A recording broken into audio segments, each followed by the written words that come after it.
It's 60,000 years ago. You're walking across uneven terrain, hunting something faster than you, and your foot lands wrong on a loose rock. Something in your leg makes a sound it has never made before. There's no ambulance. There's no cast. There's no just stay off it for 6 weeks from a doctor with a framed diploma.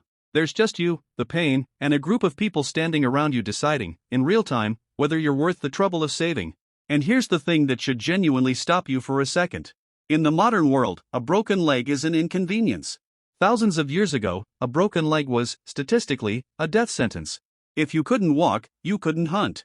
If you couldn't hunt, you couldn't eat. If you couldn't outrun a predator, you became someone else's dinner instead of eating your own. So when archaeologists find ancient human skeletons with healed fractures, they're not just finding evidence of an accident. They're finding evidence of something far stranger. Proof that somebody, somewhere, decided to keep a broken person alive. This is the story of how ancient humans dealt with broken bones. And it's not really a story about bones at all. It's a story about care. Let's start with the obvious question nobody asks. How do we even know ancient humans survived broken bones in the first place? The answer is written directly into the skeleton. Bone is a living tissue. When it breaks, the body immediately starts building a repair structure around the fracture called a callus, a rough, swollen mass of new bone that eventually smooths out over months and years. If someone dies right after breaking a bone, the fracture looks sharp, clean, unhealed. But if someone survives long enough for that callus to form, the bone tells you a story with a timestamp. It says, this person broke, and this person kept living. And archaeologists have found this evidence going back an almost unreasonable amount of time. One of the most famous examples comes from Shanidar Cave in Iraq, where researchers uncovered the remains of a Neanderthal known as Shanidar I, dating back roughly 45,000 years. This individual had a withered, healed fracture in his arm so severe the limb had likely been useless for most of his adult life. He also showed evidence of a healed skull injury and significant hearing loss. By any reasonable measure of prehistoric survival, this man should not have made it. A one-armed, partially deaf Neanderthal with mobility issues has no business surviving in an Ice Age environment full of predators and physical labor. But he did survive. For years, possibly decades. Which means somebody was feeding him. Somebody was protecting him.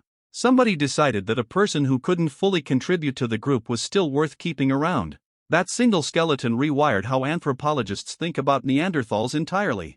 For most of the 20th century, Neanderthals were treated as the evolutionary punchline, the dumb cousins who lost the survival race to modern humans.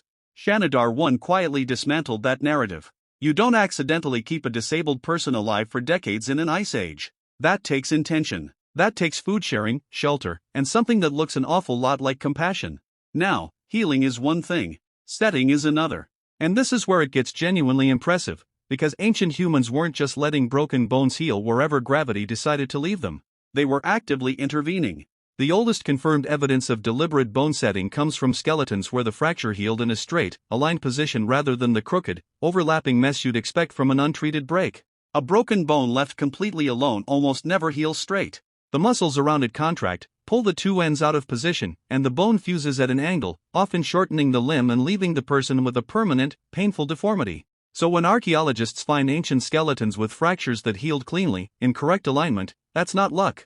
That's someone physically pulling the bone back into place and holding it there, on purpose, without anesthesia, while the patient was almost certainly screaming. Splints appear to be genuinely ancient technology. Researchers have found evidence, particularly in ancient Egyptian burials dating back over 4,000 years, of broken limbs bound with rigid material. Bark, reeds, and wooden slats padded with linen were tied firmly around the injury to immobilize it, essentially the same physical principle behind a modern cast. Egyptian physicians documented this practice directly in the Edwin Smith Papyrus, one of the oldest known surgical texts in the world, dating to around 1600 BC, though many scholars believe it's copied from a document centuries older than that. And this is where the story stops being folklore and starts being medicine. The Edwin Smith Papyrus doesn't read like superstition. It reads like a clinical manual. It describes 48 different injury cases, methodically, almost coldly, in a repeating format. Examination, diagnosis, and then one of 3 verdicts. An ailment I will treat. An ailment I will contend with. Or, chillingly, an ailment not to be treated. That last category was reserved for injuries the physician judged unsurvivable, essentially an ancient triage system, for 1,000 years before the word triage existed. For fractures specifically, the papyrus describes immobilization techniques almost identical in principle to what an orthopedic surgeon would recommend today. Reduce the bone into position, splint it, keep it still, let the body do the rest. The Egyptians understood something fundamental that a lot of ancient medicine completely missed. Bones don't need magic. They need alignment and stillness. That's genuinely all they need. But not every ancient culture treated fractures with cold clinical logic. Some treated them as a battle between the body and something invisible.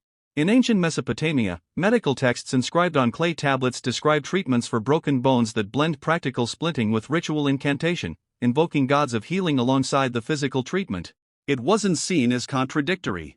If a bone broke, that meant something in the natural or supernatural order had gone wrong, and fixing it meant addressing both. You'd set the bone and recite the correct words, because in a world without germ theory or an understanding of cellular repair, spiritual explanation and physical intervention weren't separate categories. They were the same category. Ancient India developed one of the most sophisticated surgical traditions of the ancient world through Ayurvedic medicine, documented in texts attributed to the physician Sushruta, dating to somewhere around the 6th century BC. Sushruta's writings describe bone setting, traction techniques using weighted pulls to realign displaced fractures, and even early forms of prosthetics for amputees. This wasn't guesswork. This was accumulated clinical observation passed down and refined over generations, the same process that built every branch of medicine that came after it. Here's a detail that should genuinely unsettle you. Ancient Greek medicine, largely built on the work of Hippocrates around the 5th century BC, developed a fracture treatment method that modern orthopedic surgeons still recognize by name. Hippocrates described using traction and countertraction, essentially pulling a displaced bone back into alignment using controlled, steady force, sometimes with the physician literally bracing a foot against the patient's body for leverage. He described specific techniques for shoulder dislocations that are still referenced in modern medical textbooks as the Hippocratic method. 2,500 years later. Same name. Similar technique. Let that sit for a second. A method invented before Rome was an empire is still taught in orthopedic residency programs today. Most technology from that era is a museum piece. This one is still in the operating room. Now let's talk about the part of this story that doesn't get told enough. What happened when the bone couldn't be saved? Amputation is ancient. Genuinely, disturbingly ancient. In 2022, archaeologists working in Borneo discovered a skeleton dating back approximately 31,000 years belonging to a young individual who had their lower left leg surgically amputated, deliberately, with a clean, precise cut, and who then survived for years afterward.